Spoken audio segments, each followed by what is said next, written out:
भारत सरकार के बजट में इस साल आप देख रहे होंगे डिजिटल लाइब्रेरी और ग्रामीण पुस्तकालयों की चर्चा की गई है। लेकिन सरकार जब तक लोगों तक पहुंचती उससे पहले पहुंच चुके थे अनिल अग्रवाल जी, जो कि बरसों से एक बुक बैंक चलाते हैं और इनके बुक बैंक का नाम है हमारा बुक बैंक। और इन्होंने 2007 में ही भारत सरकार की योजना, भले ही 2023 में स्टार्ट हो रही होगी, लेकिन इनकी योजना जो है 2000 कहिए तो 15-16 में ही शुरू हो गई थी। और ये कोई भी कहानी अचानक से शुरू नहीं होती है, उस कहानी के पीछे कोई ना कोई एक बड़ी कहानी होती है जो लोगों के लिए प्रेरणा का काम करती है। इनके पीछे क्या प्रेरणा रही, इनके जो इस प्रायोजन है जो देख रहे हैं आप, यहाँ लिखा है कि निःशुल्क सेवा, बुक्स 100% फ्री, और इसके साथ ही लिखा आ रही है नीडी स्टूडेंट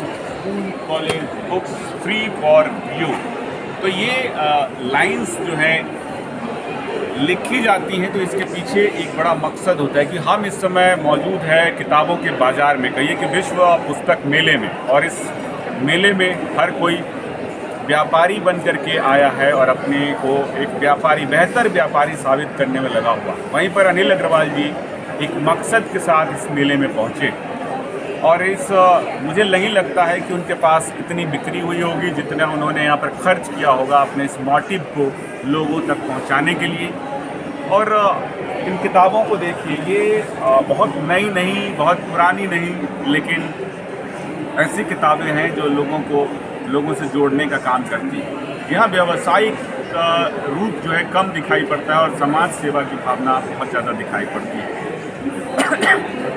इनके इस उद्देश्य को कई बड़े मीडिया हाउसेस ने और एफएम के जरिए भी प्रसारित किया गया है, लेकिन अभी तक ये किसी एक बड़े उद्देश्य की ओर नहीं गई।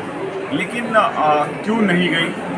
हर आदमी जब कुछ करने निकलता है तो वो शंका की दृष्टि से देखा जाता है। इस बारे में जब हमने अनिल अग्रवाल जी से बात की तो उन्होंने भी बताया कि जीवन में कई तरह के संघर्ष देखे हैं और कई तरह की शंकाएं जो हैं उन पर लोगों ने की हैं कि आखिर आप फ्री में दे रहे हैं तो क्यों दे रहे हैं, आखिर आपने इसको बनाया है तो इसके पीछे कोई ना कोई एक बड़ा जो है फ़ायदे का राज होगा।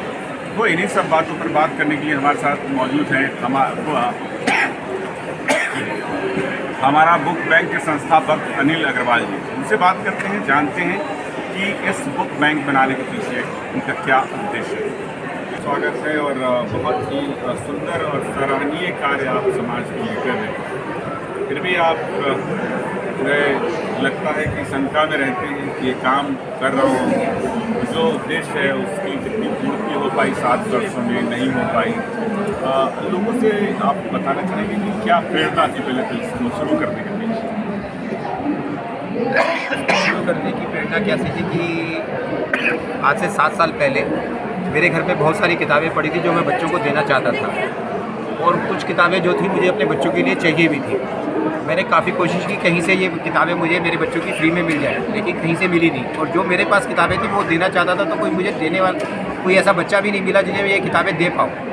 तो वहीं पर मुझे एक आइडिया आया और मैंने इस बुक बैंक की स्थापना की। ये एक ऐसा प्लेटफॉर्म बनाया है जिसे भी अपनी पुरानी किताबें, पुरानी नई किसी भी तरह की कोई भी किताबें आप हमारे स्टोर पर आके दे भी सकते हैं और हमारे यहाँ से कोई भी किताब फ्री ऑफ कॉस्ट ले भी सकते हैं। किसी भी स्कूल और किसी भी कॉलेज की सभी किताबें मेरे यहाँ पर फ्री ऑफ कॉस्ट मिलती है। मेरा उद्देश्य है कि ये जो करोड़ों किताबें हैं ये रद्दी के ढेर में ना जाएं, इनका रीयूज़ हो सके ताकि हमारे पेड़ भी कटने से बचें, हमारे स्टूडेंट भी पढ़ सकें।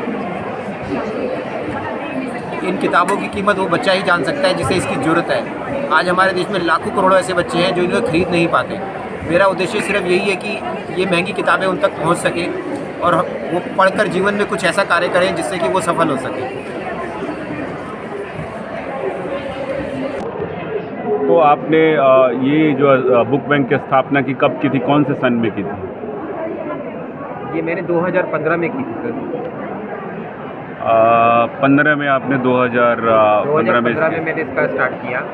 और मतलब आप घर घर जाकर के किताबें लाते हैं? हाँ, मैं पहले हमने क्या किया, डोर टू डोर घर घर जाके लोगों को समझाया कि भाई आपके घर में जो पुरानी किताबें, आपका बच्चा पास आउट हो गया है, वो किताबें हमें दे दीजिए ताकि उस किताबों को हम ज़रूरतमंद बच्चों तक पहुँचा कर उस किताबों का रीयूज़ कर सकें। कितनी किताबें बांट चुके हैं अब तक आप? इसका अंदाज़ा तो मैं नहीं लगा पाऊँगा, लेकिन 8 से 10 हज़ार बच्चे हमारे हर साल हमसे किताबें लेकर आज पढ़ रहे हैं। तो मतलब आपका वैसे जो है ये ऑफिस कहाँ पर है, जहाँ पर अगर लोग एक संपर्क करना चाहे तो आप तक पहुँच सकते हैं? मेरा एक स्टोर है करोल बाग में, नियर झंडेवाला मेट्रो स्टेशन के पास।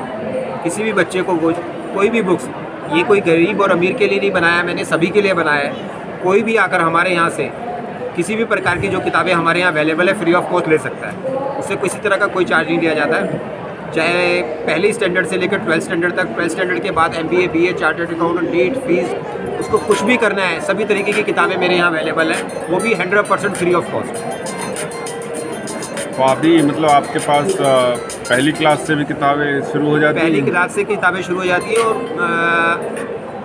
अपर तक, मतलब आपको इंजीनियरिंग करनी है, आपको मेडिकल में जाना है, आपको किसी भी फील्ड में जाना है, उस हर फील्ड की किताबें मेरे यहाँ अवेलेबल हैं और एकदम 100% फ्री। तो आपका जो ये उद्देश्य है, इसको लेकर के कितना संघर्ष करना पड़ता है? इसको लेकर मुझे बहुत संघर्ष करना पड़ रहा है और मैं 7 साल में इसको करते करते मैं आज बहुत फ्रस्ट्रेट भी हो चुका हूँ कि मैं नहीं समझ पा रहा कि इसको करता रहूँ या इसको कब बंद कर दूँ।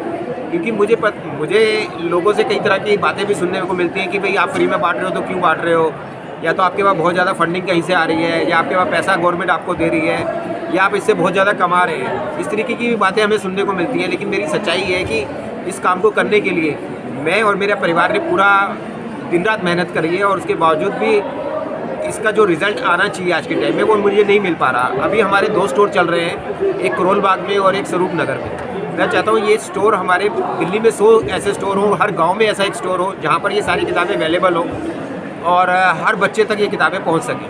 आज तो अब की बार बजट में भारत सरकार ने डिजिटल लाइब्रेरी और प्रखंड स्तरों पर जो है लाइब्रेरी की स्थापना की बात अपनी आंखें गंवा रहे हैं। एक चीज़ को सर्च करने में कंप्यूटर पे या लैपटॉप पे लगे रहते हैं और या मोबाइल पे लगे रहते हैं और उनको वो चीज़ सर्च करते करते 2-4 घंटे खराब कर देते हैं। जो चीज़ वो आंखों से पढ़कर अपनी दिमाग में नहीं डालेंगे तब तक ये डिजिटल किसी काम नहीं आएगा।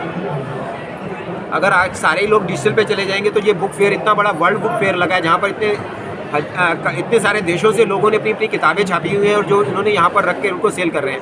अगर ये सब डिजिटल पे चला जाएगा तो इन किताबों को छापने का मतलब ही खत्म हो जाएगा, उद्देश्य ही खत्म हो जाएगा, ये बुक फेयर ही खत्म हो जाएगा बताना।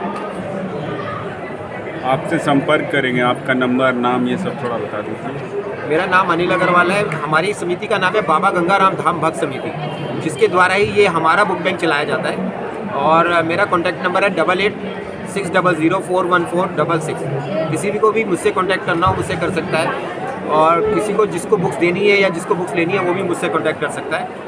और मैं कोशिश करते हैं कि ज़्यादा से ज़्यादा लोग हमारे यहाँ पर विज़िट करें और देखें कि ये उद्देश्य कैसे कर रहे हैं हम लोग और ये इसको कैसे आगे बढ़ाया जा सके।